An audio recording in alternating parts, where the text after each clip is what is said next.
ஆண்டவரும் இரட்சகருமாகிய இயேசு கிறிஸ்துவின் நாமத்தினாலே உங்களை வாழ்த்தி ஆசீர்வதிக்கிறேன். Victory by the blood of Jesus Christ. இதை குறித்து பார்த்து கொண்டு இருக்கிறோம். இந்த நாளிலும் 1 கொரிந்தியர் 15ஆம் அதிகாரம் 54 57 வசனங்கள் சொல்லுகிறது. அழிவுக்குள்ளதாகிய இது அழியாமையும் சாவுக்கேதுவாகிய இது சாவாமையும் தரித்துக் கொள்ளும் போது மரணம் ஜெயமாக விழுங்கப்பட்டது என்று எழுதியிருக்கிற வார்த்தை நிறைவேறும். மரணமே உன் கூறு எங்கே? பாதாளமே உன் ஜெயம் எங்கே? மரணத்தின் கூறு பாவம், பாவத்தின் பலன் நியாயப்பிரமாணம். நம்முடைய கர்த்தராகிய இயேசு கிறிஸ்துவினாலே நமக்கு ஜெயம் கொடுக்கிற தேவனுக்கு ஸ்தோத்திரம். ஹல்லேலூயா. பாருங்க, மரணத்தையே ஜெயிச்சிருக்கிறாராம். எல்லாம் இன்னைக்கு உலகத்தில் இருக்கிற ஜனங்கள்லாம் மரணத்தை குறித்து பயந்து கொண்டு இருப்பாங்க. ஆனா இயேசு கிறிஸ்துவை ஏற்றுக்கொண்டு, கிறிஸ்தவர்கள் என்று சொல்ல மாட்டேன், இயேசு கிறிஸ்துவை ஏற்றுக்கொண்டவர்களுக்கு, இயேசு கிறிஸ்துவை தன் சொந்த இரட்சகராய் ஏற்றுக்கொண்டு இருக்கிற தேவனுடைய பிள்ளைகளுக்கு மரணத்தை குறித்து பயம் இல்லை. ஹல்லேலூயா. காரணம், இங்கே மரித்தால் அடுத்த வினாடிகள் தேவ சமூகத்திலே நாம் இளைப்பாரி கொண்டு இருப்போம். ஹல்லேலூயா. இப்படிப்பட்ட நிச்சயம், இப்படிப்பட்ட உறுதியை தேவன் கொடுத்திருக்கிறார். மரணத்தை ஜெயமாய் விழுங்கினாராம். ஹல்லேலூயா. அப்படின்னு எழுதப்பட்டு இருக்கிற வார்த்தை நிறைவேறும்படியாய் இயேசு கிறிஸ்து நம்மளுடைய பாவங்கள், சாபங்கள் எல்லாவற்றையும் சுமந்து மரித்தார். அவர் 3ஆம் நாளிலே உயிர்த்தெழுந்தார். ஹல்லேலூயா.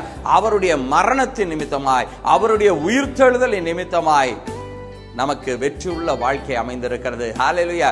மரணத்தை குறித்து எதுவும் பயந்துட்டு இருக்கிறாங்க? இயேசு கிறிஸ்து மரணத்தை ஜெயமாய் விழுங்கி இருக்கிறார். ஹல்லேலூயா. இயேசு கிறிஸ்து மரணத்தின் மீது வெற்றி எடுத்திருக்கிறார். அப்படிப்பட்ட ஒரு வெற்றியுள்ள வாழ்க்கையை இன்றைக்கு இயேசுவை ஏற்றுக்கொண்டு இருக்கிற அவருடைய பிள்ளைகளுக்கு அவர் கொடுத்திருக்கிறார். ஹல்லேலூயா.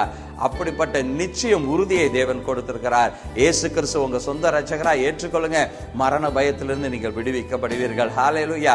மரணத்திற்கு பின்பான அந்த நித்திய வாழ்க்கையும் உங்களுக்கு கொடுக்கப்பட்டிருக்கும். கண்களை மூடி நாம் ஜெபிக்கலாமா? எங்களை அதிகமாய் நேசிக்கிற எங்கள் அன்பின் ஆண்டவரை, ஆசீர்வதிக்கப்பட்ட இந்த நேரத்திற்காய் நன்றி செலுத்துகிறோம். உம்முடைய கிருபை, உம்முடைய பிரசன்னம் இந்த நாளிலே எங்கள் மத்தியிலே கடந்து வந்தபடியினால் நன்றி செலுத்துகிறோம்.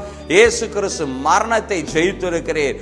ஆண்டவரே, மரண பயத்தில் இருக்கிற எல்லாரும் ஆண்டவரே அவைகளில் விடுவிக்கப்படியா இயேசு கிறிஸ்து மரணத்தை ஜெயித்திருக்கிறேன், மரணத்தின் மீது வெற்றி எடுத்திருக்கிறேன்.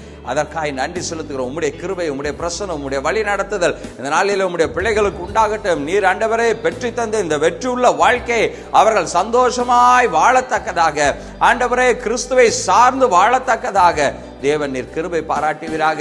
ஆண்டவரே, இதை பார்த்து கொண்டிருக்கிற ஆண்டவரே பிள்ளைகள், உம்முடைய பிள்ளைகள் ஒவ்வொரும் வெற்றியுள்ள வாழ்க்கை வளம்படியா உம்முடைய ஊழியக்காரனாய் நான் ஆசீர்வதிக்கிறேன். கர்த்தர் நீர் ஆசீர்வதிப்பீராக. இயேசுவின் நாமத்தில் ஆசீர்வதித்து ஜெபிக்கிறோம் எங்கள் ஜீவனுள்ள நல்ல பிதாவே. ஆமென். God bless you. சந்தோஷமா இருங்க.